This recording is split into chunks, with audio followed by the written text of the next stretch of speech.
Welcome back to Sports Federation TV, the show where we chat about a range of different codes of sport, brought to you by the Western Cape Provincial Sport Confederation. As you know, sport is divided into different categories. One of the categories we'll be focusing our attention to now is the disability sector. Disability sport is divided into different categories. One is the intellectually impaired, one is deaf, and tonight we focus on physically disabled. Hilary, how are you?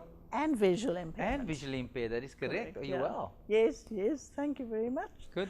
Thank you for coming to share some of the experiences of your world, because I think your world is a very unknown territory in a general space.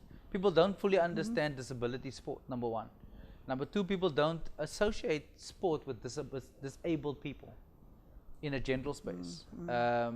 Whether it's physically, whether it's intellectually, deaf to a lesser degree, because they can't see anything physically wrong with you. Yeah. So as an international classifier, let's start there and let's bring it home. Okay. So what is an what is a classifier? Let's start there. Right, a classifier, yes. A classifier is a person who's been trained to place people with different impairment types into categories for competition purposes. And this is to, I guess, to equalize, first of all, the potential outcome of competition into making sure that the impairment is not the factor that's going to define the outcome of competition. That's the most important thing. Yeah. The whole purpose of classification is to ensure that exactly those same qualities that define an athlete in all sport, flexibility, strength, fitness, level of training, experience, etc., are exactly the same things that define the outcome of competition for people with impairments. Definitely. And actually, if you think about it, classification is, in disability sport, classification is actually something that's been used forever and ever in sport. If you think about age, if you think about gender, weight, I mean, these are all things. Absolutely, it's exactly what it does. And for you to understand the outcome of classification, think about the Paralympics. You often hear this one's got a medal in a T1 or a, give me another. F55 for sitting athletes. I mean, I think we've got something like, let me get it right now, I think something like 52 classes in para-athletics now. And that's just athletics, that's excluding all the other codes of sport. Yeah. And that's what Hilary does. Hilary kind of, from an athletics point of view, looks at your medical history and get all of that at an international level, not just in South Africa, Hilary. That is huge. Yeah. I mean, you're ranked right up there as one of the world's best classifiers. Yes, actually, I head up exactly para-athletics classification in the world at the Paralympic Committee. But we do work. We work as a group of volunteers under a management committee. So now that we understand the classification, what codes are involved in disability or physically disabled and visually impaired sport in let's bring it home, in the Western Cape? Yep. The sport codes are really defined by our mother body, the South African Sports Association for Physically Disabled and Visually Impaired. I must always tack that on because that's not part of the acronym. Yes. Athletics is obviously the major one because that's a real mass participation sport. An up-and-coming sport, and where we're really trying to promote participation, is CP football, which is specifically for juniors and seniors. What does CP mean? Cerebral palsy, who suffer from the condition of cerebral palsy, or any a condition that stems from brain injury. So it may not be cerebral palsy, it could be as a consequence of stroke or whatever. We have blind judo, and there's also, oh my goodness, so what have I said? Athletics, CP football, blind judo, goalball, goalball, which is also for the athletes with visual impairments, and they compete blindfolded. I think it's the scariest game out, and I think people are so brave to be doing goalball. So goalball is almost like football, but blind. Yeah, or volleyball, but blind. Yeah. It's and there's a little bell in the ball, and you got to. Yeah, and your hearing has to be so finely tuned. Absolutely, it's quite phenomenal. Just to break you on that, do you find that as a disabled or somebody with a disability has better other skills to compensate for the disability? It's often said. It's often said. I think that for survival, I think people have to develop their other senses. They're not born with better senses. They develop them. And I mean, we don't see equal skill amongst all goalball players because their hearing is not equally attuned. Yeah. I mean, you've got to have incredible auditory perceptual skills to do well at goalball. Yeah. Yeah, so it's, you know, they do say that, but I think it's something that people who have impairments have to really, really work on using their other senses. Definitely. What we call their residual senses. So we've got athletics, we've got goalball, we've got blind judo. There's cycling. Yeah. Cycling falls under the Able-Bodied Cycle Federation, but we found that our juniors were not getting to participate at any level at all. So we are still catering for junior cycling, but there is also paracycling in its broader sense, but they are currently falling under the Able-Bodied Federation, things like hand cycling. Yeah. But we are still covering juniors, and then we also have dance sport. Now, have I left anybody out? There are 8 sport codes all in all. Yeah, I'm trying to think if So we left one out, but it's an all-encompassing component. Yeah, yeah. And the point of the matter is, if I have a disability, there's no reason why I can't play sport. Absolutely none at all. And that for me is critical.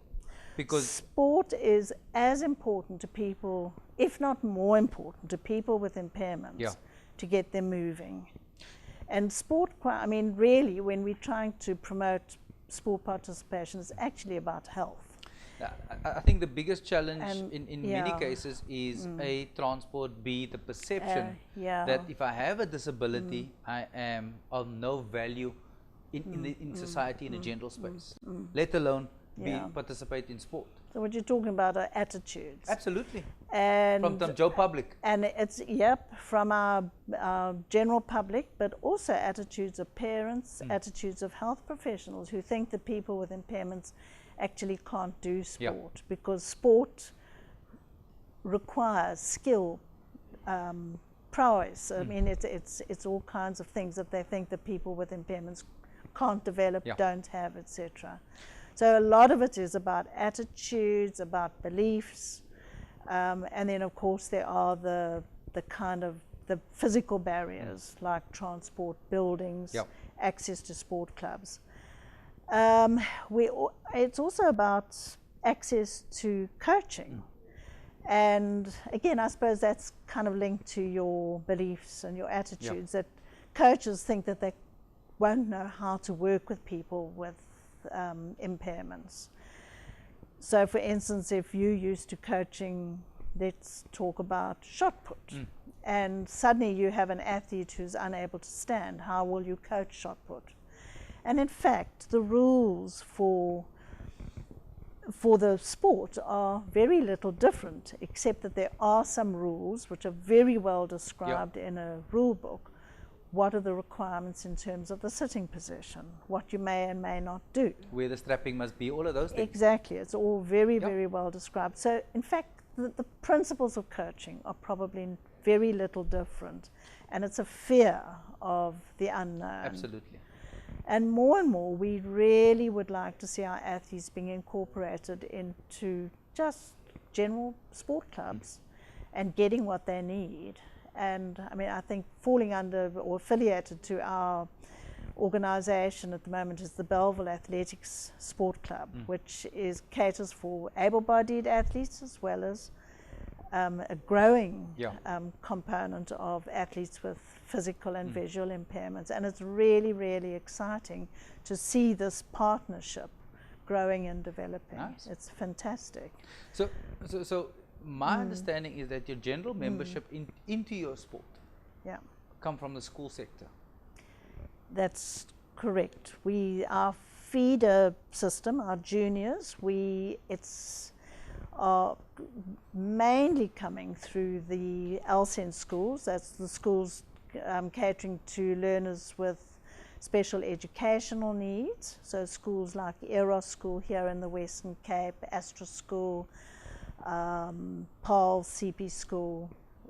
There's sundry schools. We've actually got Athlone School of the Blind. Athlone School for the Blind. We've got 8 schools that are affiliated, LSEN schools Yeah. that are affiliated. But we are also seeing more and more coming through able-bodied clubs requests from athletes with disabilities. Nice. Sort of making requests and saying, how can we become involved? I think, quite frankly, the Paralympics has got something to do with it. Definitely. But that's great because it means that people are seeing the increased exposure to disability sport. Inherently, Hilary, And you and I always it's- want to represent our country because Yeah. of our patriotism. Yes, absolutely. So we will Yeah. do whatever we can, and in this case, potentially the shortest route to get to the Olympics. But it's exciting. It's Absolutely. really, really exciting because we suddenly, at this time of the year, towards the end of last year, this time of the year, we've just seen a lot of people making inquiries. Unfortunately, at the moment, from an administrative capacity, they do need to make contact with our sport federation just to make contact and affiliate one of our existing 14 clubs Yeah. here in the Metro District, because it's an administrative requirement. It doesn't mean that they have to have all their coaching, because actually they'll do better to stay with wherever they Yeah. are working. But for instance, we had a cyclist come to see us, and we classified him on Monday, and to determine whether the 3 questions in classification are: does he have an eligible impairment? Because there are only 10 eligible impairment types that are recognized by the Paralympic Committee. Does he have sufficient impairment? In other words, does he meet the minimum impairment criteria? And third, in what sport class should he participate? And he's off to participate in a Paris cycling event quite soon. So that's really, really exciting. Awesome. And this is what we would like to encourage more and more, is that, people, if anybody's identifies somebody at their own school, able-bodied, mainstream school, clubs, gyms, anybody who's got an impairment who might qualify, it doesn't stop participation wherever you want to participate, but it may give you a leg into actual competition if you Definitely. can get classified. So Hilary, we can sit here for Forever. another 2 hours debating this. forever. How do people get hold of you or get hold of your organization so they can get more information? We do have, they could contact me on, should I give please the do. Email address. info@wpsapd.co.za. And I must just tell you that Hilary And- is prompt in her responses. I know. You I send try an to email be. and within an hour, 2 hours, I try to 10 be. points, Hilary, 10 Yeah, points for I that. try to be, yeah. I just think that if people are motivated to make an inquiry, they deserve a speedy response. So, Great work that you and your committee do. and Thank you for all that thank you do. you. Um, And it's been very exciting to talk to you. And Thank you. Come back in a couple of weeks' time and come tell us about how the preparations are going for your Western Cape champs and your national champs. Bring 1 or 2 athletes with you. Don't go away. When we come back, we'll be chatting disabled basketball. See you now.